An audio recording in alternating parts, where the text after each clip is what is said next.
Halo pemirsa, diiming-imingi bekerja dengan gaji tinggi, 7 anak di bawah umur terjerat prostitusi di Koja, Jakarta Utara.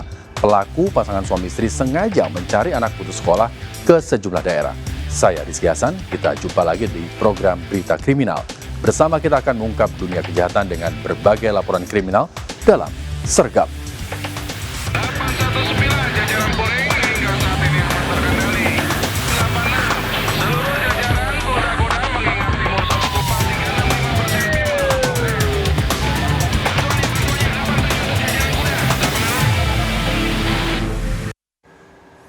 Pemirsa, akibat lilin yang dipasang di dalam rumah terjatuh. Sejumlah rumah di Penjaringan, Jakarta Utara ludes terbakar. Api cepat membesar karena kencangnya angin dan banyak material yang mudah terbakar.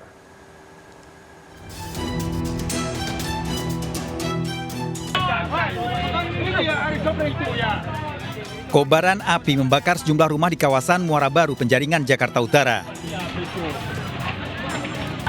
Kencangnya angin membuat api cepat membakar 6 rumah di permukiman padat penduduk ini.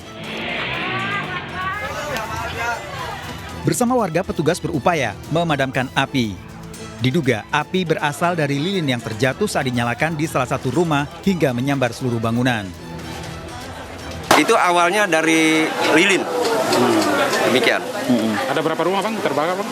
Tadi menurut beliau ini seluruhnya ada 6 rumah. Ada 6 kakak dan 15 kakak, ada 45 jiwa. Api bisa dipadamkan 1 jam kemudian setelah 12 mobil pemadam dikerahkan ke lokasi. Tidak ada korban jiwa, polisi masih menyelidiki penyebab pasti kebakaran rumah ini. Dari Jakarta, Miftahul Gani, iNews melaporkan. Polisi melepas tembakan peringatan saat membubarkan tawuran di Makassar, Sulawesi Selatan. Menghindari polisi, sejumlah pelaku tawuran kabur bersembunyi di semak-semak dan rumah kosong. 3 pelaku ditangkap.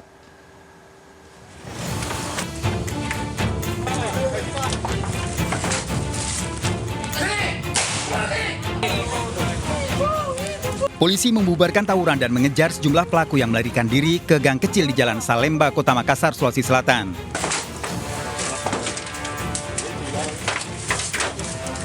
Polisi melakukan penyisiran karena menduga pelaku bersembunyi di semak-semak.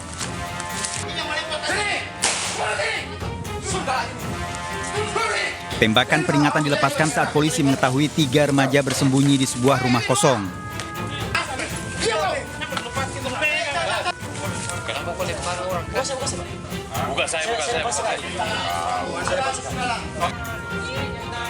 Seorang wanita histeris melihat adiknya diamankan polisi. Tawuran remaja yang menggunakan batu dan balok kayu ini kerap kali terjadi dipicu masalah sepele. Anggota sedang melakukan pengejaran, kemudian pelaku tawuran ini ada yang berusaha untuk melarikan diri dan masuk ke dalam semak-semak. Akhirnya didapat mereka ketiga orang ya. Polisi menyita 1 sepeda motor. Agar jera, ketiga remaja dibawa ke Mapolsek Rapocini untuk dilakukan pembinaan dan membuat surat pernyataan. Dari Makassar, Sulawesi Selatan, Muhammad Nurbone, iNews melaporkan.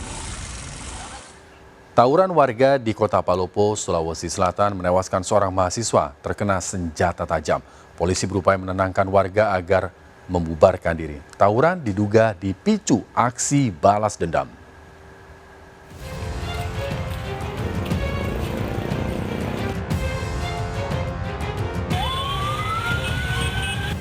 Tawuran antara kelompok remaja di Kota Palopo, Sulawesi Selatan menewaskan seorang mahasiswa, Muhammad Imam Ghazali.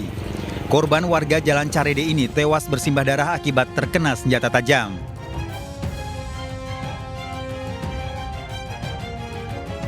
Korban sempat dilarikan ke rumah sakit, namun nyawanya tak tertolong. Polisi yang datang ke lokasi berusaha menenangkan warga dan meminta untuk membubarkan diri.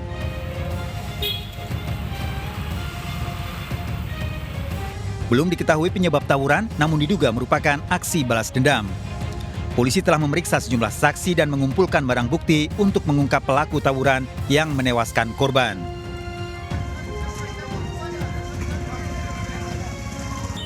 Dari Palopo, Sulawesi Selatan, Nasruddin Rubak, iNews melaporkan.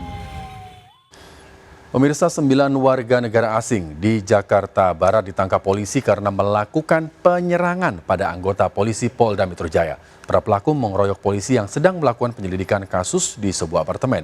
Aksi penyerangan terekam kamera.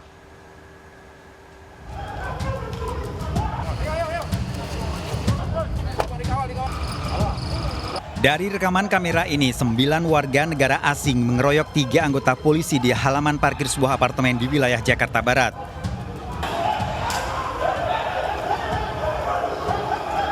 Para pelaku bahkan terus mengejar polisi yang berusaha menghindar. Penyerangan dan pengeroyokan dilakukan saat polisi mendatangi apartemen untuk menyelidiki kasus kejahatan.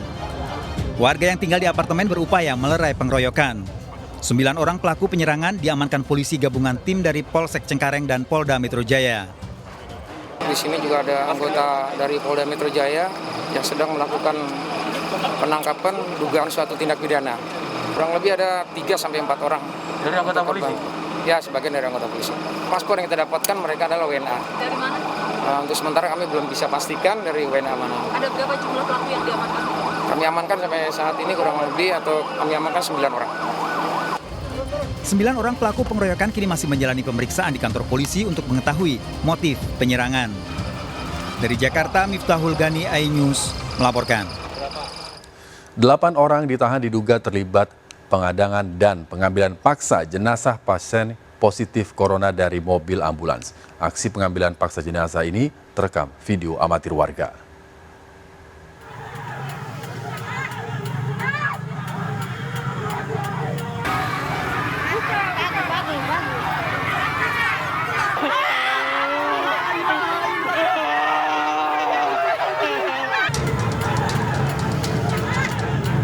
Video amatir ini merekam detik-detik saat puluhan orang menghentikan paksa mobil pembawa jenazah pasien positif COVID-19 di Ambon, Maluku.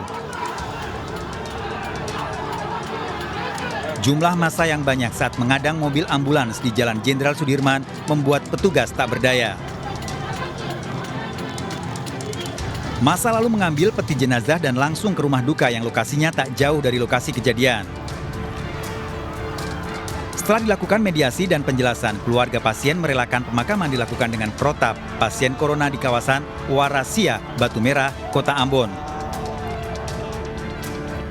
Terkait insiden pengambilan paksa jenazah pasien ini, 8 orang ditahan polisi, 2 diantaranya wanita. Polisi akan melakukan gelar perkara terkait peristiwa ini. Di mana kami sudah mengamankan 8 orang, 6 laki-laki dengan 2 perempuan, yang berdasarkan dengan bukti sementara yang bersangkutan terlibat secara langsung kegiatan penghadangan tersebut. Dan saat ini mereka masih dalam pemeriksaan kami di Polresta. Polisi juga akan melakukan evaluasi dan koordinasi dengan gugus tugas COVID-19 untuk mengantisipasi kejadian serupa.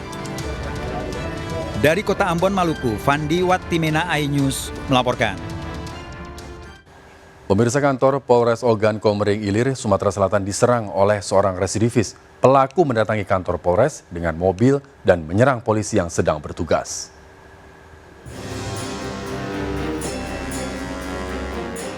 Mobil ini diamankan polisi setelah digunakan pengemudinya, Indra Okotomi, untuk menyerang kantor Polres Ogan Komering Ilir di Kayu Agung dengan menabrak pagar pintu gerbang hingga roboh pada Minggu dini hari. Indra Okotomi masuk dan menyerang polisi yang sedang bertugas. Setelah melakukan penyerangan, Indra masuk ke dalam mobilnya yang diparkir di halaman belakang. Suara gerbang ditumbur. Setelah gerbang ditumbur, saya lihat, kemudian saya bunyikan alarm. Setelah bunyikan alarm, tidak lama kemudian tersangka itu datang menjaga di belakang. Di belakang, saya kira itu rekan kerja saya. Ternyata dia membawa senjata tajam, bukan rekan kerja saya, langsung tanpa basa-basi langsung membunuh senjatanya. Pelaku penyerangan ditangkap polisi di dalam mobil. Dari pemeriksaan saksi, Indra ternyata mengalami gangguan jiwa dan sebelumnya pernah menjalani penahanan karena melakukan penyerangan pada warga. Diduga saat melakukan penyerangan, Indra mengkonsumsi narkoba. Dari Ogan Komering Ilir, Sumatera Selatan, Fitriadi, iNews melaporkan. Seorang pegawai negeri sipil ditemukan tewas di ruang kerjanya di kantor Wali Kota Jakarta Barat. Korban tewas dengan kondisi leher terikat kabel internet.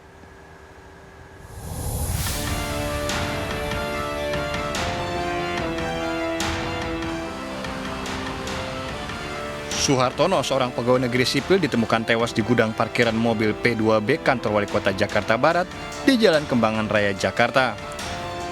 Korban yang merupakan kepala gudang didapati tewas dengan leher terikat tali kabel internet. Jasad pria 36 tahun ini tidak diotopsi. Aparat Polsek Kembangan mengizinkan keluarga untuk membawa jasad korban ke rumah duka.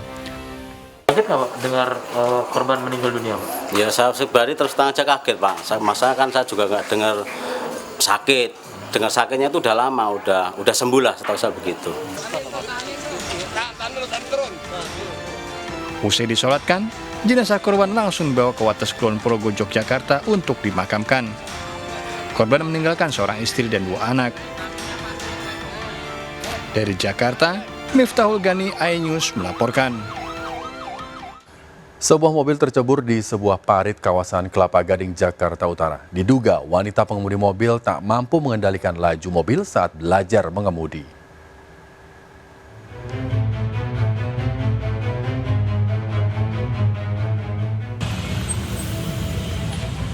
Sebuah mobil tercebur ke parit sedalam 4 meter di Jalan Puspa Gading, Kelapa Gading, Jakarta Utara. Mobil ini dikendarai Nuryeti, seorang wanita berusia 56 tahun yang sedang belajar mengemudi. Nuryeti dan anaknya yang mendampingi di dalam mobil selamat. Menurut saksi, mobil tercebur setelah hilang kendali menghantam trotoar pembatas parit. Jalannya pelan? Pelan, orang jatuhnya aja pelan, akhirnya menyangkut ke sini kata saya. Nabrak trotoar gitu? Apa trotoar? Katanya lagi belajar sih. Nyenggol kendaraan lain nggak? Enggak. Diduga kecelakaan terjadi lantaran Nuryeti tak bisa menguasai kemudi saat berputar balik. Jadi lagi belajar, mungkin belum menguasai mobil, waktu mau putar balik mungkin ngegas atau belokin kemudi terlalu habis, akhirnya karena sampingnya parit, akhirnya plong ke parit. Mobil bisa dievakuasi dari dalam parit dengan menggunakan mobil kren. Mobil dibawa ke Satlantas Wilayah Jakarta Utara, sedangkan pengemudi dimintai keterangan karena ternyata tidak memiliki surat izin mengemudi (SIM). Dari Jakarta, Vendra Kurniawan, iNews melaporkan. Pemirsa, terungkap penjual bakso nakal yang meludahi mangkok pembeli di Kembangan, Jakarta Barat mengikuti ajaran guru spiritualnya agar dagangannya laris. Polisi membebaskan penjual bakso ini karena pembeli yang mengunggah video tidak membuat laporan.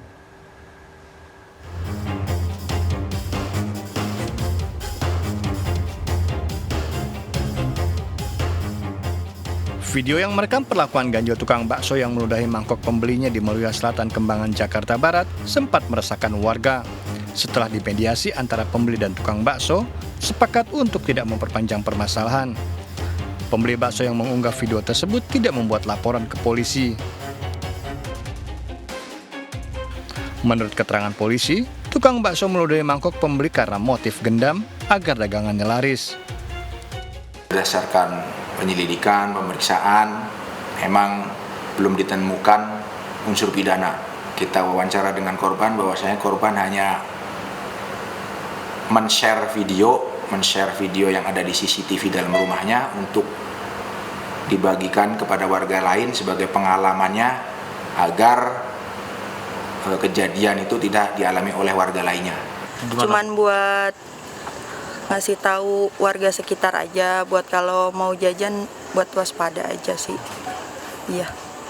Oh, tadi akhirnya berdamai atau gimana sih? Berdamai. Setelah kejadian tersebut, tukang bakso sempat menjalani rapid test dengan hasil negatif COVID-19. Polisi meminta tukang bakso nakal agar tidak mengulangi perbuatannya. Saya berminta maaf sebesar-besarnya kepada ibu yang saya udah udahin gitu Pak. Minta maaf. Berarti mau ngulangin lagi atau gimana? Enggak Pak, enggak bakal Pak saya. Tapi tetap dagang bakso? Tetap, tapi gak bakal ngulangin lagi Pak. Kasus ini menjadi perhatian dan viral di media sosial karena aksi nakal tukang bakso melodoi mangkok pembeli dinilai menjijikan dan bisa menularkan penyakit. Apalagi kejadian ini terjadi pada saat masa pandemi COVID-19. Dari Jakarta, Miftahul Gani, iNews melaporkan. Akibat baju terlilit rantai sepeda motor, seorang wanita di Lebak, Banten mengalami patah di lengan karena tersangkut jari-jari sepeda motornya. Warga mengevakuasi korban dengan memotong pakaiannya dengan gunting dan memotong jari-jari sepeda motor menggunakan gergaji besi.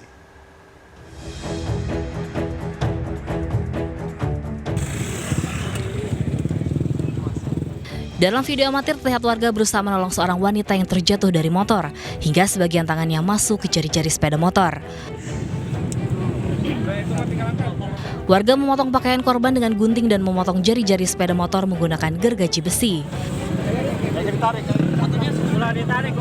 Kecelakaan ini terjadi di Jalan Raya Maulana Hasanuddin, tepatnya di Tanjakan Ciberem, Lebak, Banten. Kecelakaan berawal ketika korban dibonceng temannya dengan sepeda motor. Tak disangka baju panjang yang dipakai korban terlilit lantai sepeda motor, hingga korban terpental dan sebagian tangannya masuk ke jari-jari sepeda motor. Tidur, dibangun sama Gojek. Kata Gojek, ada bangun, suruh ngambil gunting. Kata saya, buat apa gunting? Ada yang kecelakaan, itu motor katanya. Tapi yang celakanya cewek, masuk kena jari-jari motor, habisnya. Tadi berdua atau gimana? Berdua. Proses evakuasi korban berlangsung hampir 1 jam. Korban dibawa ke puskesmas terdekat untuk mendapatkan perawatan. Dari Lebak, Banten, Iskandar Nasution, iNews melaporkan. Pemirsa, diiming-imingi bekerja dengan gaji tinggi, 7 anak di bawah umur terjerat prostitusi di Jakarta Utara.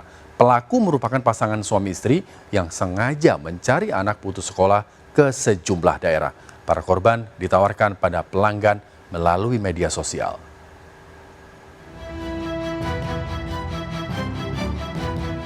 Kamsa, Deanovita, dan Suryadi ditangkap polisi setelah menjual 7 anak di bawah umur di Tugu Koja, Jakarta Utara.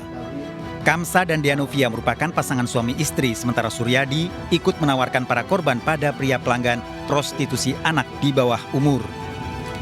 Kamsa dan Dea mengambil keuntungan dari setiap transaksi yang ditawarkan di media sosial.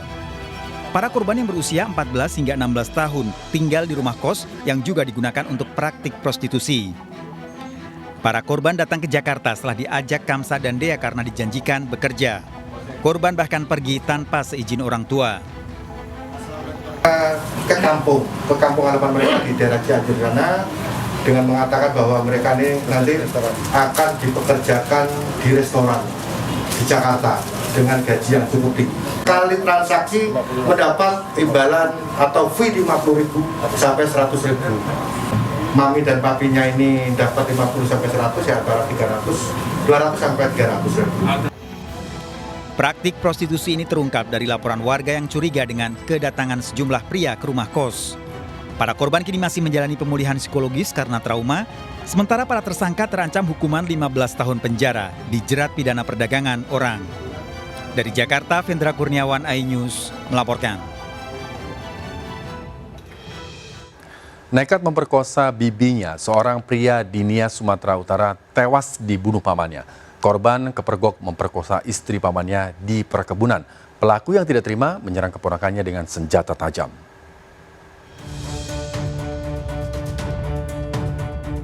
YL menyerahkan diri ke kantor polisi setelah membunuh keponakannya, Operius Gulato, warga 2 desa Sanduta, Idanogawu, Nias. Dalam pemeriksaan di kantor polisi, pria ini mengakui jengkel pada kelakuan keponakannya sehingga nekat menganiaya. Kejadian pemerkosaan diketahui pria berusia 46 tahun ini yang mendengar teriakan istrinya dari kebun. Saat mendatangi, YL melihat istrinya sedang diperkosa keponakannya. Pelaku menyerang korban dengan menggunakan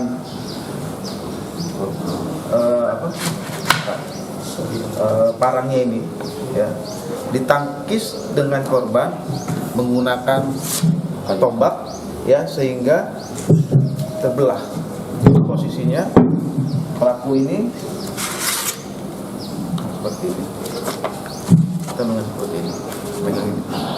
Ketika diparamkan ke tombaknya patah, ya, ditangkis patah. Polisi mengamankan barang bukti senjata tajam yang digunakan untuk menganiaya korban. Tersangka terancam hukuman 15 tahun penjara. Dari Nias, Sumatera Utara, Iman Jayalase, iNews melaporkan.